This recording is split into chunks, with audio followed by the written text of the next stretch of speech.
Hi, I'm Steve Hall, and I'm here to talk to you about the Discovery Fidelity Scale. I'd like to certainly thank Virginia Commonwealth University for having me here. So let's just start talking about what this piece is. So Discovery is the initial, what you do to begin the process of customized employment. It's the initial phase. It's the one that gets the most attention. It's the one that people talk about, well, that really is different than what we did with supported employment to get folks in integrated jobs in the community.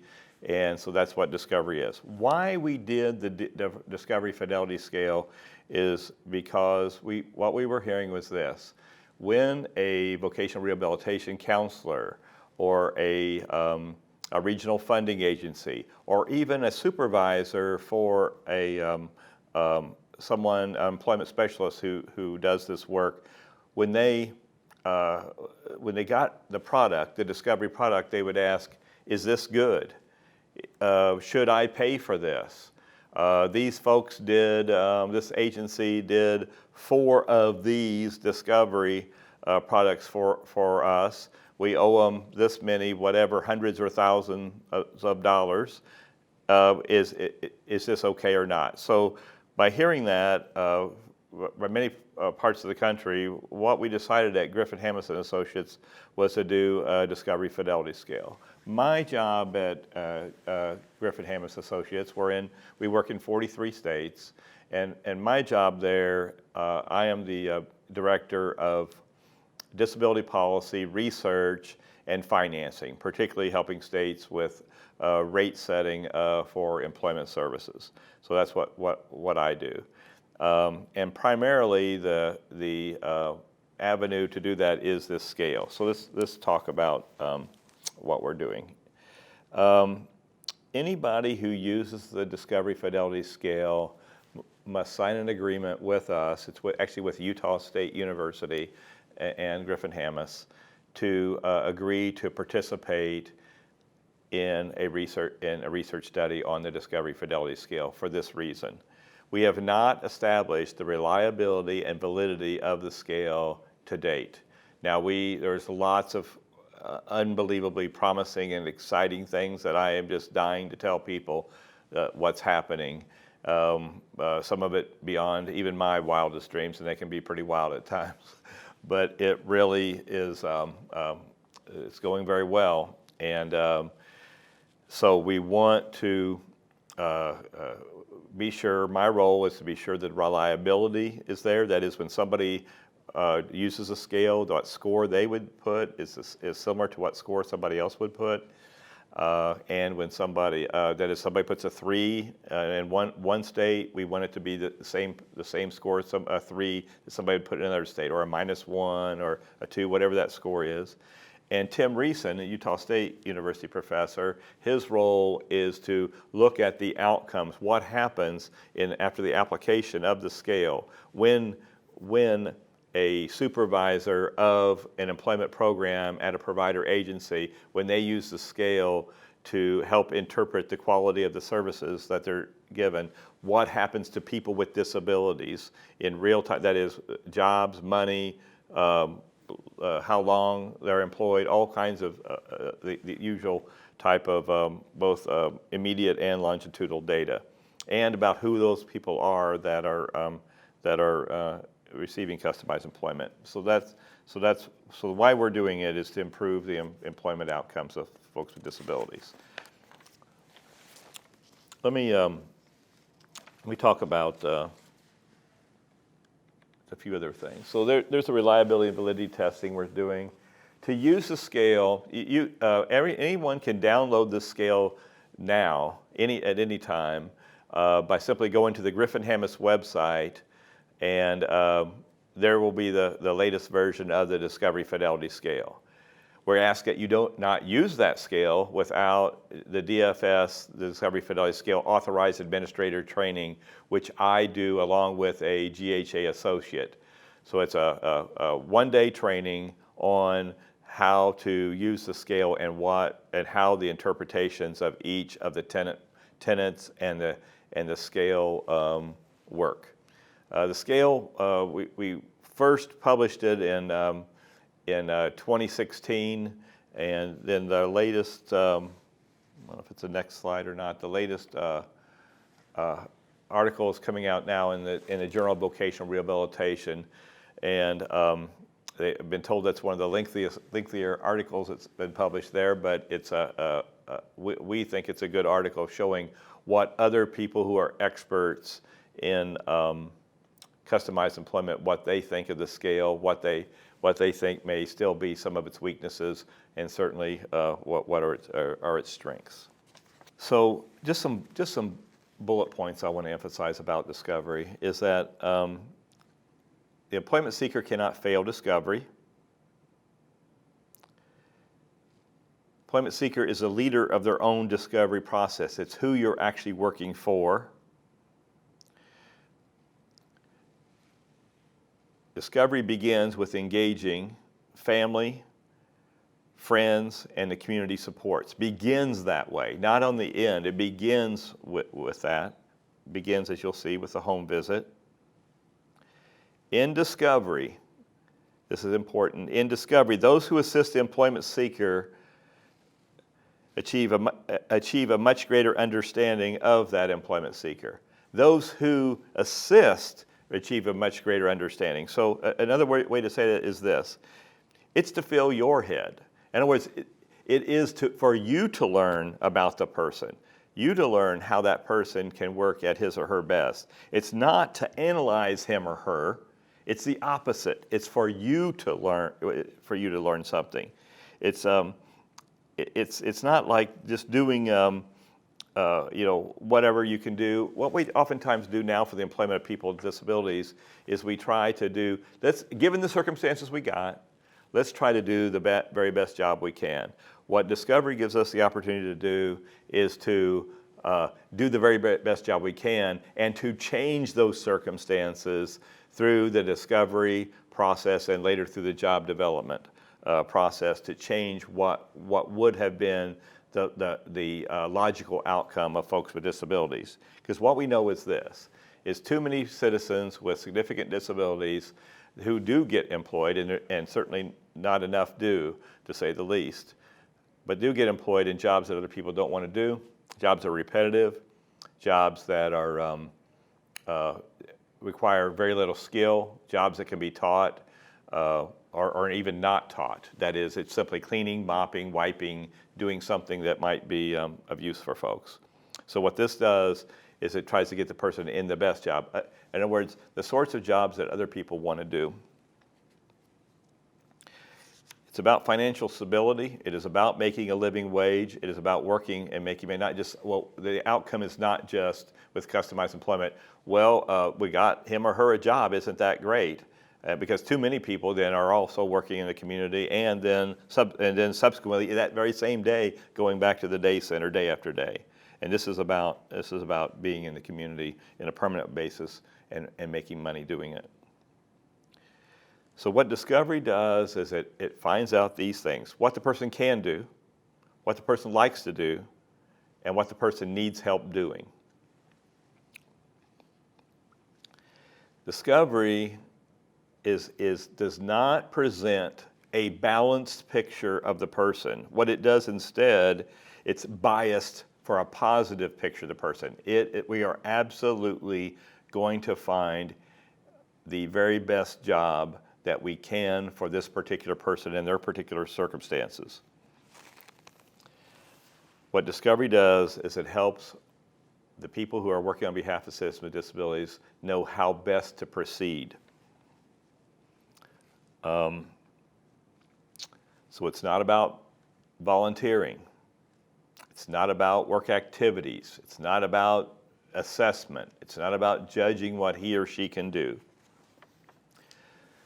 So what discovery is an alternative to evaluation or assessment.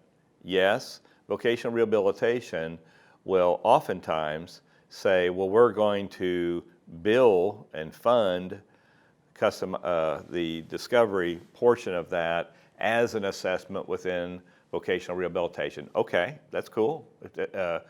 Nothing wrong with doing that. But understand that this is an alternative to that traditional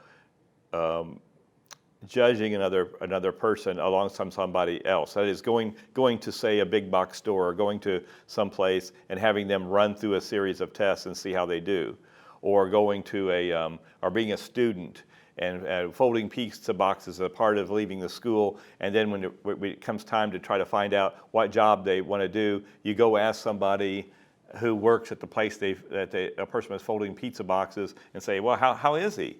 Do you think he can do this kind of work? It's not any of that. What it is instead is that, and it's not like we're saying, no, don't ever do those things. We're saying we think a much better thing to do is use a thorough discovery process, and I'll get that in just a moment.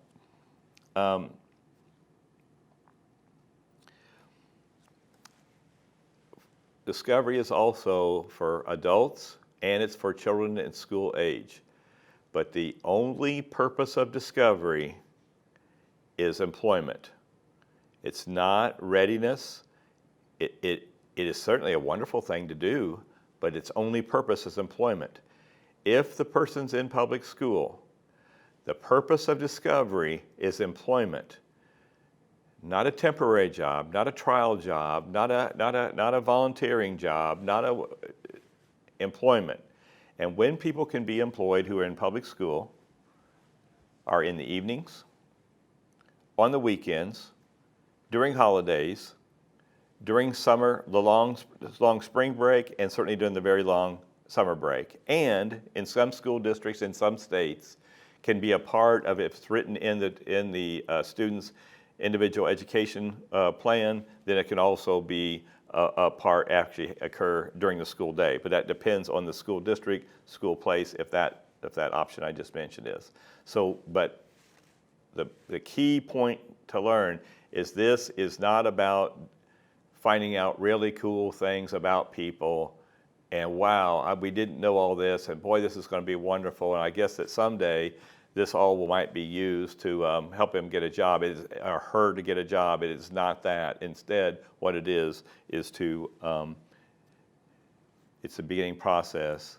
It is a part of a referral for customized employment, and it is about immediately starting job development right after discovery. It is a tool that the customized job development specialist, the job developer, will use to ensure employment. Okay. So it's not a standalone service. It is not job development. How many times we preach, do not jump to the job. What happens, what has historically happened, whenever we've gone to an employer that may have job openings, and that's not what you do with discovery, but if you job openings and somebody wants to hire somebody, like, oh, good, we just abandon all processes and go right to that. That is not how it works with discovery. What discovery is happening is you're trying to learn more. You're trying to find out more. You're trying to expand opportunities for citizens with disabilities. If you can see this conceptually, you're trying to drive towards uncertainty, not towards certainty, not trying to hone in and whittle down to what is the essence of this person, and it means that they can do just this. It's the opposite. With discovery, what you're trying to do is expand the possibilities that citizens with disabilities have. So, and it's uncomfortable a lot of times for professionals because it's a drive towards uncertainty. It's a drive. It's so that you absolutely are leaving no stone untouched and what may be possibilities for this citizen. Again, there's guidance to do that, and we'll talk about that a little bit later about how that might happen. So that's that it is. So it's not a standalone service. And it certainly is not job development. Job development is what happens after discovery. So what discovery is learning something more. Not the citizen that has a significant disability, not the employment seeker learning something more, but those who are working on behalf of him or her to help them get a good job in the community. It's learning, that is who is learning something more about that person. They want the person to reveal the job seeker at his or her best. And it's a determination, not an evaluation. It is a determination on, and it's not semantics. It's a determination on how best to proceed. What is it that we're going to do to ensure these citizens have the best shot at getting the right job,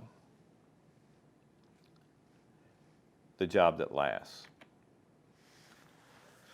So discovery, I've explained that, I think, in this introduction, and so you got it, that's the initial step. What is fidelity? Well, fidelity says that you're going to do something that evidence shows is actually how you should be doing it.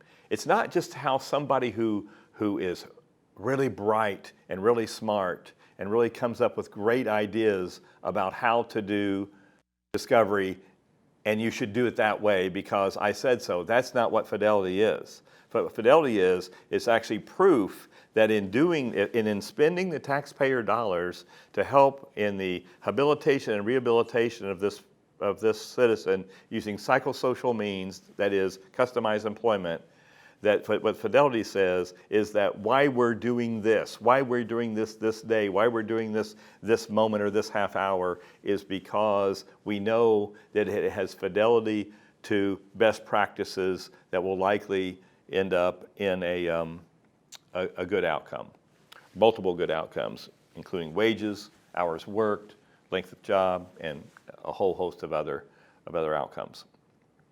What is scale? The scale is the toughest thing to maybe conceptually understand, but what a scale is degrees of correctness. So the scale has a -1, in other words, don't do this. It has a 1 score, a 2 score, and a 3 score on the multiple tenets that are in the scale. So on the tenets, you have a choice of scoring it one of four ways. If you score it as a -1, it's like, well, this is what we're doing, and the scale is telling us we shouldn't be doing that, and we are doing that. That happens a lot. A 1 is we are doing this in a way that is acceptable. It meets the fidelity criteria. We are doing what we're supposed to be doing for this citizen that will likely help them get a job. When we're in the home talking with the mother and father, or the person with disability, or whoever else may be there. We're looking at the neighborhood in a way that we believe will most likely end up with the successes we want. That's why our fourth version of this will come out in late fall, and why as we learn more and more, as we're getting data and information in, the scale that has changed 3 times. That is, we've learned, oh, not this way, oh, a little bit. So tweaks, changes, more than a little tweaks about how it may be changed, slight variations from that article that is coming out just now. So degrees of correctness means, I try to tell folks, a -1, if you have to put it on an A, B, C, D, E, F scale, a -1 is an F. A 1 is an A, a 2 is an A+, and a 3 is an A++. So that's why we try to see the degrees of correctness. Also, by the way, if you score on the scale a 2, then it means it has all the components that are in 1 and all the components that are in 2. If you score something a 3, it means it has all the components that are in 1, all the components that are in 2, and all the components that are in 3. The development history is, I think, I've gone through that. It began in Florida with in the development of the scale, and its first field work implementation was in Southern California. And then, well, I'll get to the other states that are involved in the scale now, but it's now more states are wanting it. Why they're wanting the scale is simply one reason. So now when we spend the taxpayer dollars to help us, a citizen with very significant challenges in employment get a job, then we're paying for something, we now have a way to be able to tell whether the person that we're paying, the contractor, the provider of services of the customized employment service, if in the initial very, very critical and crucial phase of discovery, are they doing the work to fidelity? How close are they coming to doing this sort of work in a manner that is going to make a difference? So California, Utah, South Dakota, Missouri, Michigan, and Virginia are the states now that have contracted for the implementation of scale. California and Utah a little more of a head start than the other states. Training on how to administer the scale. So this, again, the training happens over a one-day period. Then a vocational profile or discovery staging record, employment plan is written. In other words, a discovery process is completed. The scale is then given to the program manager or supervisor in a provider agency, or sometimes directly right to a vocational rehabilitation counselor or to a vocational rehabilitation counselor supervisor. And then that person and I go over the results of that scale, asking them, you got the product, and this is what you think the score should be on each of the tenets related to discovery. Tell me how you got, why do you put a -1 here? Why did you give this one a 2? We go over each one. So what I'm doing there is helping, by doing that with every single person, it helps them have that, that reliability, so I can be certain that people are scoring it right. Here is what the truth is that the first scales, they're not so pretty. The first time you do it, the numbers are kind of all over the place. I mean, there are some that are right, but it's, people get the idea it's an A, B, C, and they don't want to be sure I get the best score, or, this.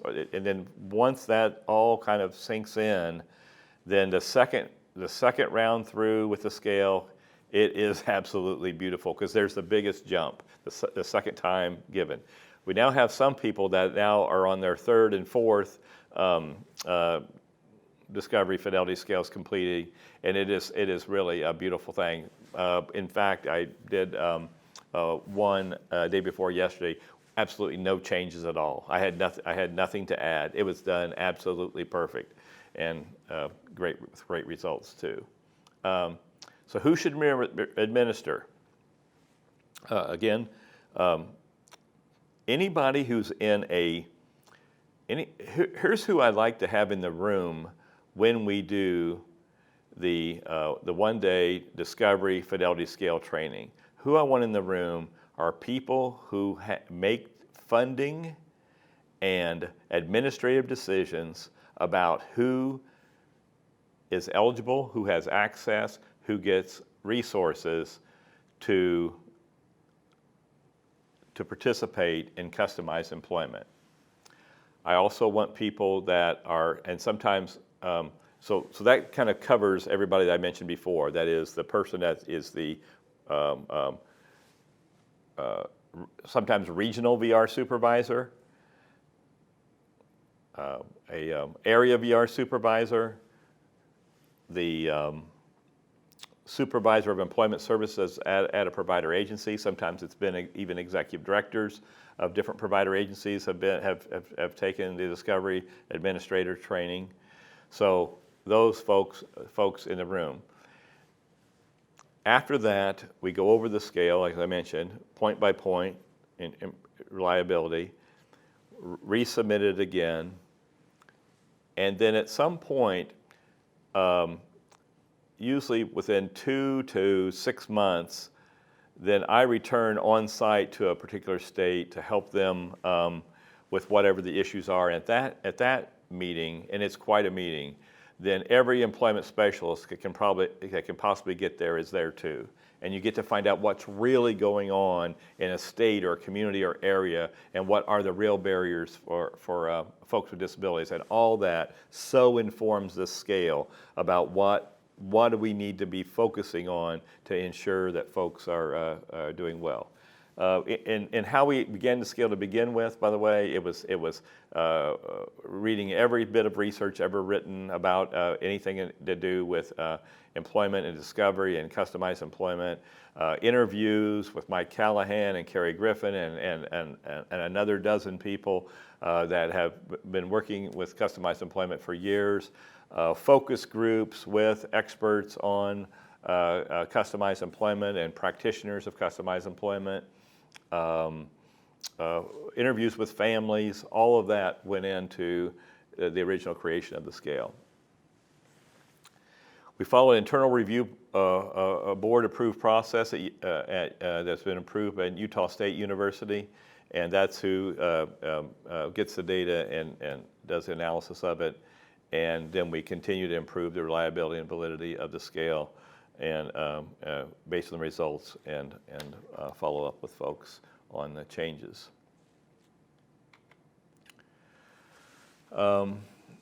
Just kind of the inside.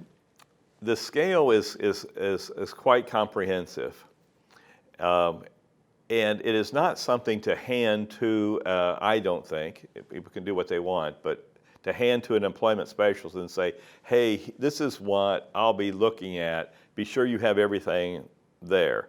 So I did create something called a cheat sheet that in a very simple, usually one phrase, says in shorthand what each tenant is, and states have really loved that because it gives the certified, the person that is the bona fide administrator of the Discovery Fidelity Scale, it gives them something to give to somebody to say, and by the way, I know you know how to do discovery. I know we've had training. I know that. These are the things I'll be looking at. These are the in short the tenets that I'll be looking at to determine whether I think that that what you're doing is what we're wanting you to do. So also the cheat sheet, rather than saying I'm going to stand back and I'm going to evaluate your work, it's saying no, change things already. One of the biggest surprises to me has been, in working with states, has been how the Discovery Fidelity Scale has immediately started impacting policy, customized employment financing, discovery financing, hourly rates, how it began immediately when they saw the tenets of the scale. And in other words, we already see what's coming down the road, and what it's going to look like is too many -1s to make us feel very comfortable. The scores are not going to be what they should be. And again, in this presentation, I will not be all of a sudden putting up the scale and going over it point by point. You should in combination with this, take a look at that scale and then in more detail, then consider administrator training if you want more detail. But otherwise, the Griffin-Hammis .com website. Okay, so the Discovery Fidelity Scale is the first section is authorization and access. What authorization and access, what we're looking for there is that about who has access to customized employment. Because again, it needs to be a part of a referral to customized employment. Discovery needs to be, so that's one of the tenets. In other words, in the Discovery Fidelity Scale, there is a systems fidelity component, and then there is a services fidelity component. What you see on the screen right now is the systems part of the scale. So first is authorization and access. In other words, the CMS made it very clear in their guidance on both financing and who should be a part of customized employment, where taxpayer dollars should be going. It made it very clear that persons that are eligible for support employment are also eligible for customized employment, and people need to make a decision about that. That customized employment is not just for, as one VR director said to me in a state, then it is not just for, as they said, the most severe of the most severe. Instead, what's customized employment for is, who is eligible for it, is anyone that's eligible for support employment is eligible for customized employment. With that said, then states are making decisions who gets support employment and who gets customized employment. But with that said, that the access to that tenant is seeing who's getting it. So what's the data showing? The data is showing that too many of the people who get access to customized employment are young citizens, never over 40 years old, almost always under 30 years old, who are not in a day center, not in a shelter workshop, not in a work enclave, not in other words, they're not in a group home, that they're not getting any other services. So someone made the decision that maybe we should try customized employment. And I think that's not the way to do referral for services for citizens with disabilities who may need that. It needs to be based on need, of course. So know that the early data we're getting is looking like that customized employment is going to a very, very narrow group of people. Not only do they have almost always some of the most significant disabilities, there are people who are without any other services. In financing, that's another tenet in the DFS Systems Fidelity. Financing, the key word in there is a word called accurately. It needs to be financed accurately. That is, that it needs to follow the Rehabilitation Services Administration and CMS guidance on how it should be followed.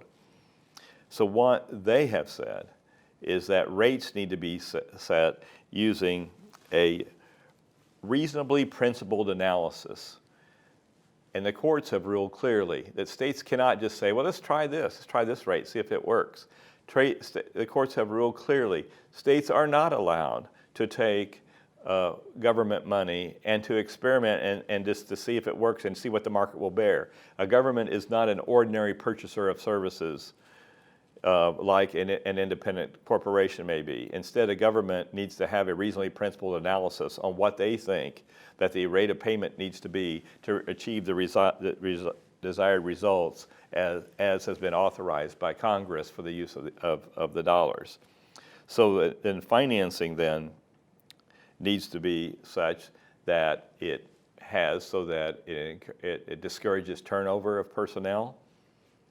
You're hiring personnel that are capable of learning how to do things very, very well. And I'll just stop short there, knowing that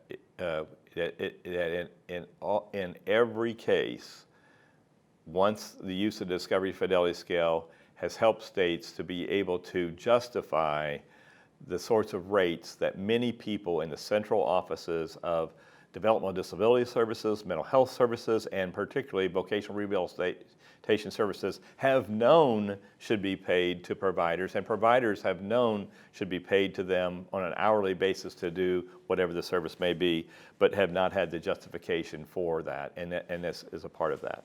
Also, that guidance says clearly, if you choose milestone payments, if you choose some type of a performance type of payment for financing, this is also part of the scale, then the guidance by the federal government is it must also translate into an hourly rate. Doesn't mean it has to be paid by an hourly rate, but it has to be translated into an hourly rate. So if somebody's paid $2,000 or $3,000 or $4,000 for discovery, whatever it may be, then that needs to translate into an hourly rate based on how many hours of discovery is usually whatever may be the case. And then on the discovery providers, it's about how to get to best utilize that service. I myself was a provider of services for 17 years. I was a state developmental disability, intellectual and developmental disabilities director. I was a state commissioner of mental health. So I certainly know a lot about providers and what providers need, but most of my career in life has been as a provider of services.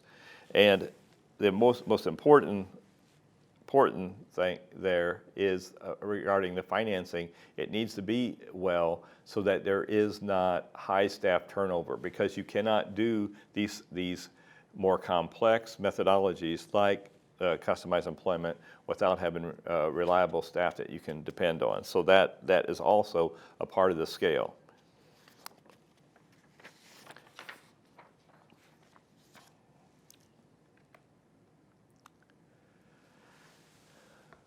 So discovery is always the initial process in customized employment and the service referral. So in other words, there should be no such thing as a referral just forever, a referral just for discovery.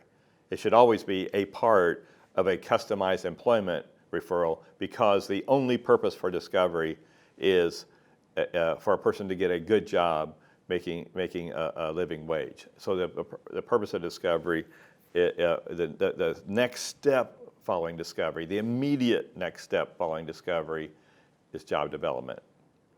Persons eligible for SE are eligible for CE, as I mentioned, and there is the accurate financing means, in the words of the federal government, a reasonably principled analysis of hourly costs.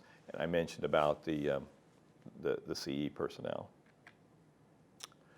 Okay, so this is the fidelity pieces. So the fidelity tenets. Some of home and neighborhood visit, I think it has maybe 4 tenets. Discovery activities has a couple. Informational interviews does 2. Vocational profile may have 1 and 1. So there's different, each of these have different numbers of tenants embedded inside of them. But let's talk about the home and neighborhood visit first.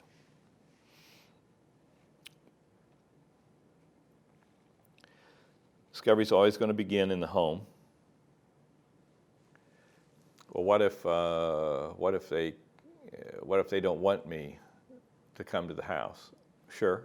You can then have it in some other place besides, obviously, the provider agencies would be the least desirable place for that visit to happen.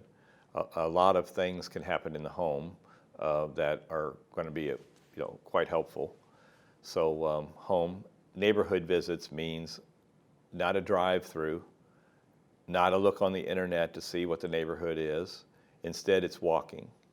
It's finding out about the neighborhood. And in the upper reaches of the scale, when you get into scoring a 2 or a 3 on the neighborhood visits part, it means that you actually walk that neighborhood with somebody who knows that neighborhood well, like maybe the politician that represents the area, maybe like the priest if there's a Catholic church in the area, or a minister of another church in the area, or maybe a person that is the leading real estate person in the area, or maybe another person that has invested quite a bit in their business in the area. That is, that you're not just looking at the neighborhood through your own eyes, but through other eyes. That's the detail of the neighborhood visit.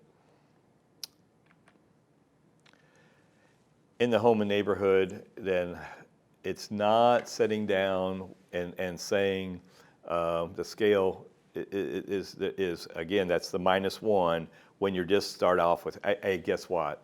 I got a lot of questions to ask you, and I'm just going to run through my list of questions, and I'm going to ask you a question, I'm going to give it, and here's an answer. Question, answer, question, answer. I'm going to sit there and transcribe that. That is not on the fidelity scale as a recommended way to conduct a home visit. It's not interrogation, it's not an interview, it's not filling out a game of 20 questions, filling out a questionnaire.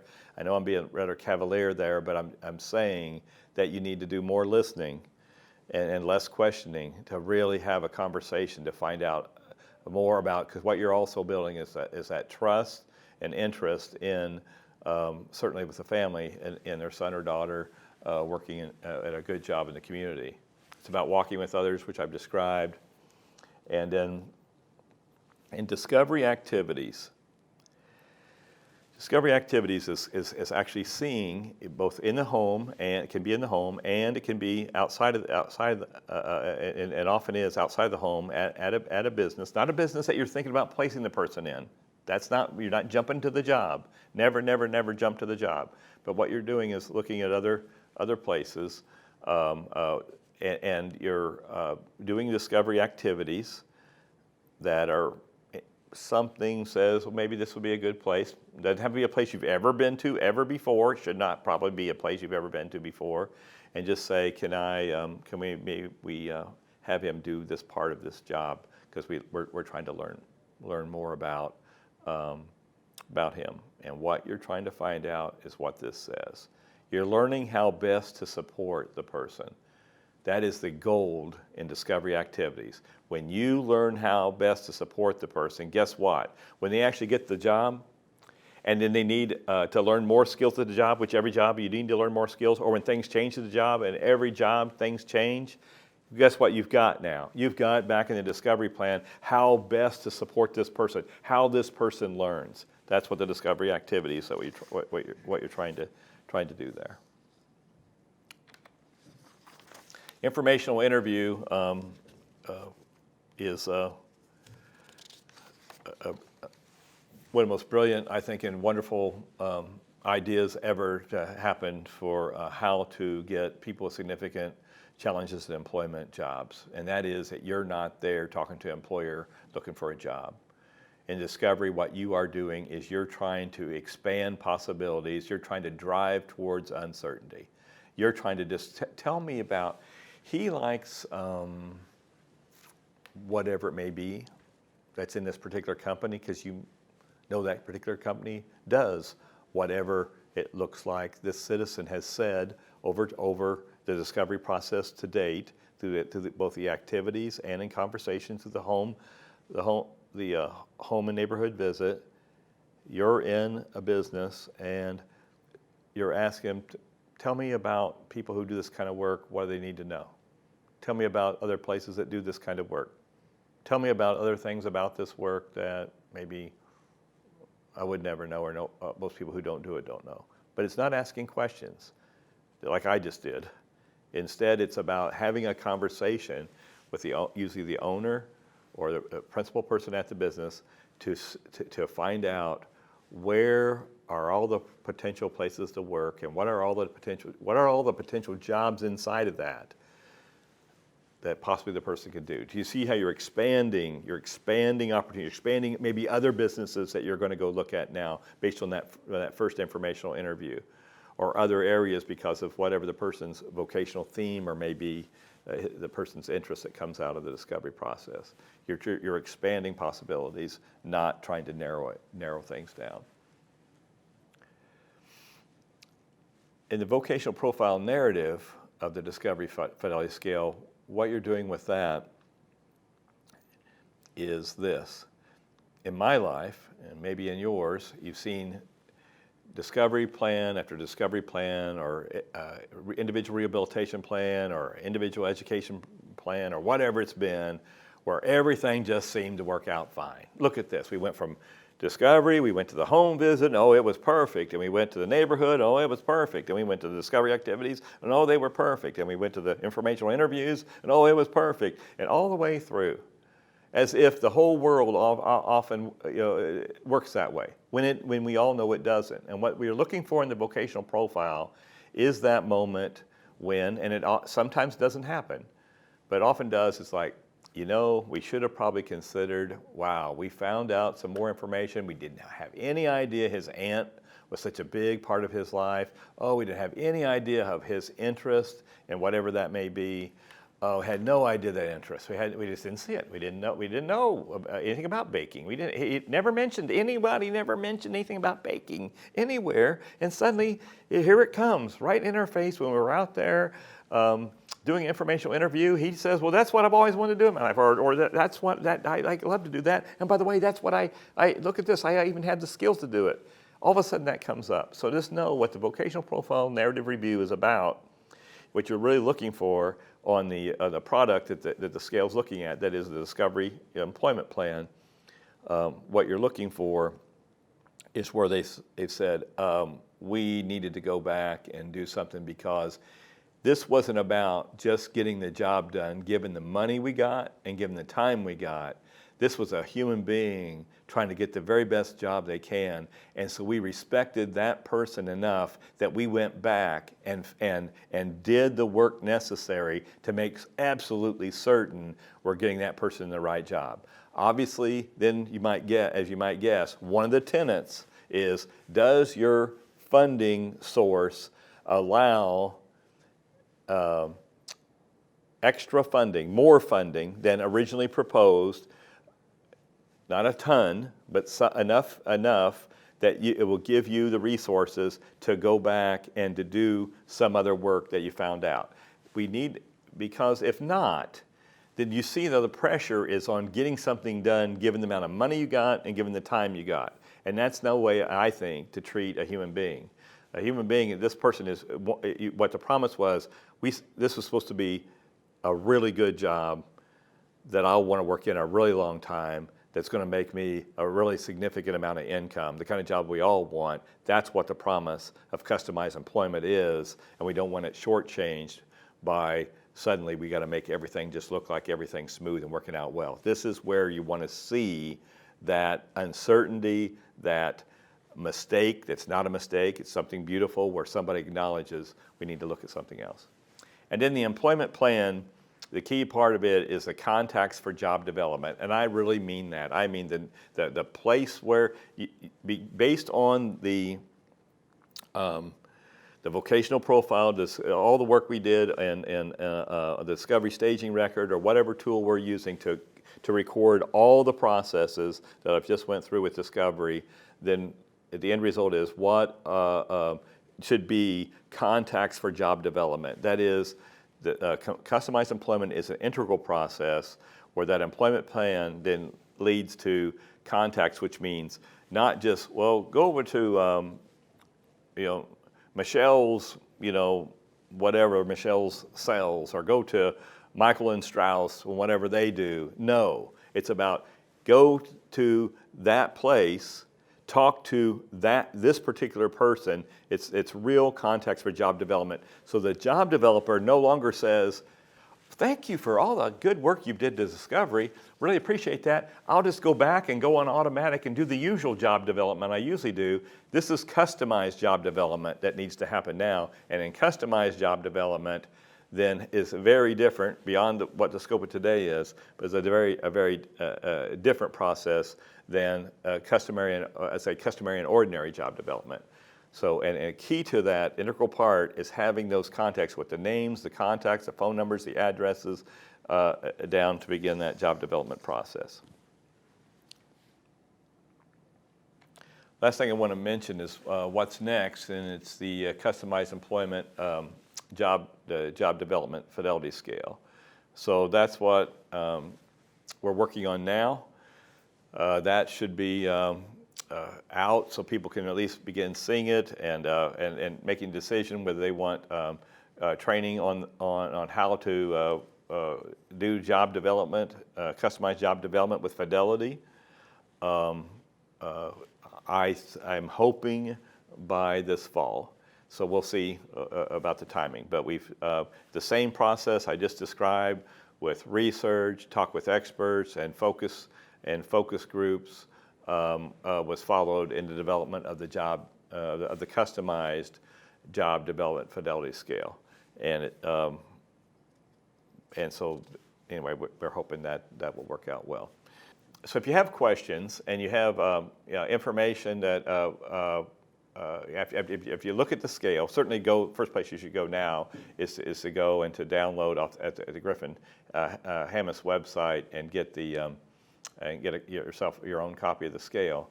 And if you have from what I've said here, if you have more questions, certainly you can contact Griffin-Hammis Associates. The principal person there is our executive director, Beth Keaton. And then here is my contact. If you do contact about any work that you would want Griffin-Hammis to do, then I'll be just referring you right straight to Beth Keaton, so know that.